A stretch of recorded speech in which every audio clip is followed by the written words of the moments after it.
Muito obrigado, Sra. Presidente, Srs. Presidentes, Sr. Ministros, Srs. Secretários de Estado.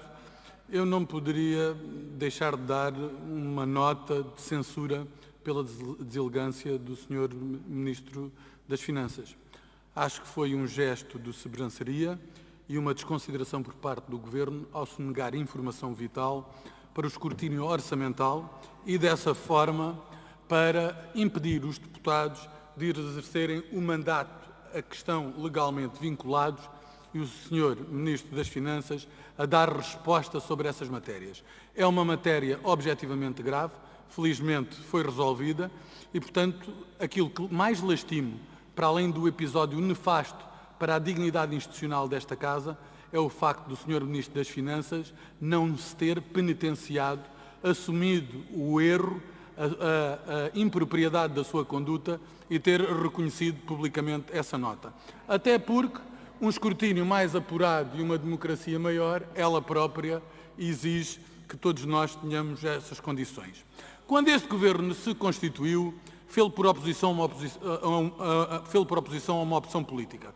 Essa opção era de um país a crescer, com base nas exportações, na atração de investimento privado, com contas públicas mais sólidas, que representavam condições de crescimento e melhor futuro.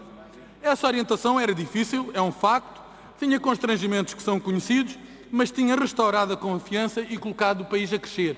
O país estava a crescer a 1,6%, mais do que cresce este ano e muito mais do que cresce para o ano que virá. E, portanto, até é interessante confrontar os dados do relatório do Orçamento de Estado, que, a propósito dos exercícios de 2015, referem 1,7% e 1,4% para crescimentos homólogos e referem 0,9% para o crescimento referente ao exercício orçamental de 2016. Ora, sabendo que são utilizados os números do INE e que esses números do INE, em princípio, não são falíveis e que o Sr. Ministro diz também aqui perante todos que a economia está a acelerar, a dúvida que nos suscita é saber se o que está errado é o relatório do Orçamento de Estado ou se é o Sr. Ministro que está errado. E, portanto, eu gostava que o Sr. Ministro nos desse nota disso.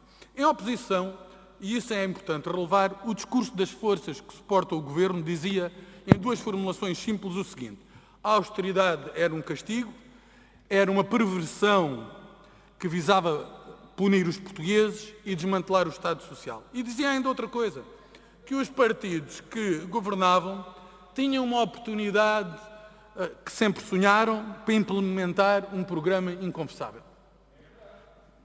E por isso apresentaram uma fórmula muito simples e cativante, talvez até desarmante.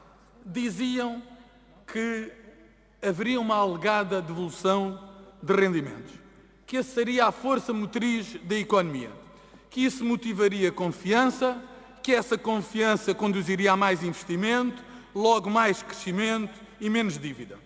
Ora, este modelo ainda está para ver a luz do dia. O que falhou? Falharam duas coisas. Falhou, desde logo, a evolução do rendimento das famílias, que está a evoluir a metade do ritmo de 2015, metade do ritmo de 2015, e fracassou outra coisa. Fracassou a credibilidade das escolhas dos portugueses, porque a democracia dos portugueses chumbaram as vossas opções. Os consumidores hoje consomem a um ritmo mais lento do que previsto. Os investidores hoje investem a um ritmo mais lento que o previsto. Ou seja, não é a oposição que lançou um qualquer anátema sobre as opções do Governo. Não, a oposição preferiria com certeza que toda essa fórmula mágica que os partidos que apoiam o Governo se realizasse, mas não se realiza. E não se realiza porquê? Porque os portugueses não acreditam nela. Ela é inverosímil. Os portugueses já a conhecem, sabem que o crescimento é chumbado, que o investimento é chumbado, que o consumo é chumbado. Por absurdo, a única coisa que ainda não é chumbada por agora é o déficit. A única coisa em que não concordavam é a única coisa que não é chumbada, o que não deixa de gerar alguma perplexidade.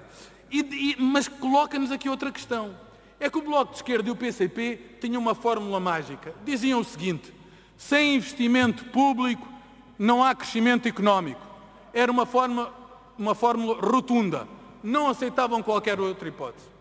Ora, hoje temos menos investimento público e o investimento privado foi demonizado.